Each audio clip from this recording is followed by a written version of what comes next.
1960s, the Soviet shipbuilding industry began to develop its first nuclear-powered aircraft cruiser.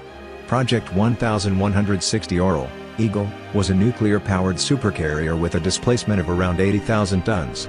Orel would have featured steam catapults, carrying as many as 70 aircraft. In line with the Soviet concept of a heavy aviation cruiser, the proposed supercarrier would have differed from its Western counterparts with a robust onboard arsenal of 16 P-700 Granit anti-ship cruise missiles. By the early 1970s, the project was abandoned due to cost concerns and succeeded by the smaller and much less ambitious Kiev class of conventionally powered carriers. But the Kremlin would not be dissuaded from its nuclear carrier dreams.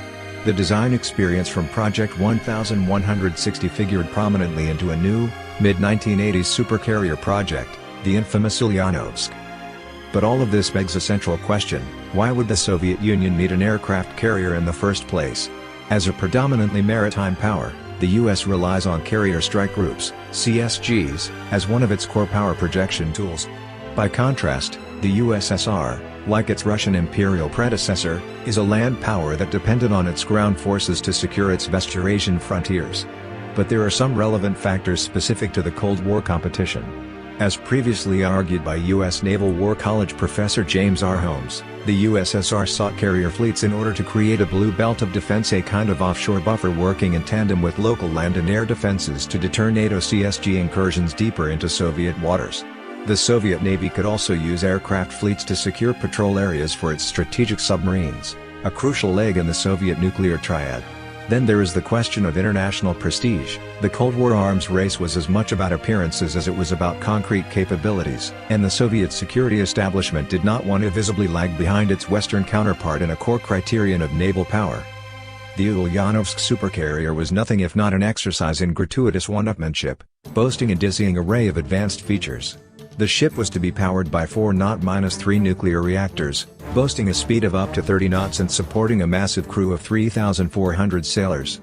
At a displacement of 85,000 tons and length of more than 300 meters, the Ulyanovsk could carry up to 70 compatible aircraft, primarily a mix of Su-33 and MiG-29K fighters. The carrier also boasted an impressive complement of weaponry, including P-700 missiles and onboard surface-to-air missile systems.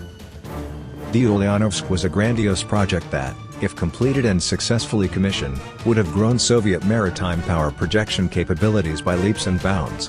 But it was not to be. By the time of the 1991 Soviet collapse, the Ulyanovsk was only about 40% completed.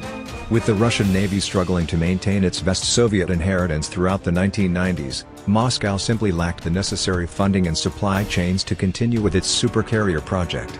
The Ulyanovsk was scrapped by the end of 1992, but Russia's nuclear carrier ambitions have outlived the Soviet collapse. According to recent reports, the Kremlin is mulling a proposal for a new, 100,000-ton nuclear-powered carrier called Project 2300 E-Storm. As of the time of writing, there is no indication that the project has been adopted.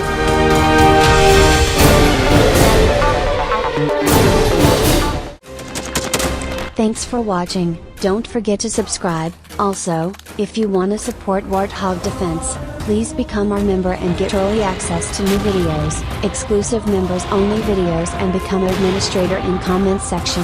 The membership link is in the description. Rescues every day. We had a guy last week at 6 rescues in 6 days. You know, he's doing the job every day.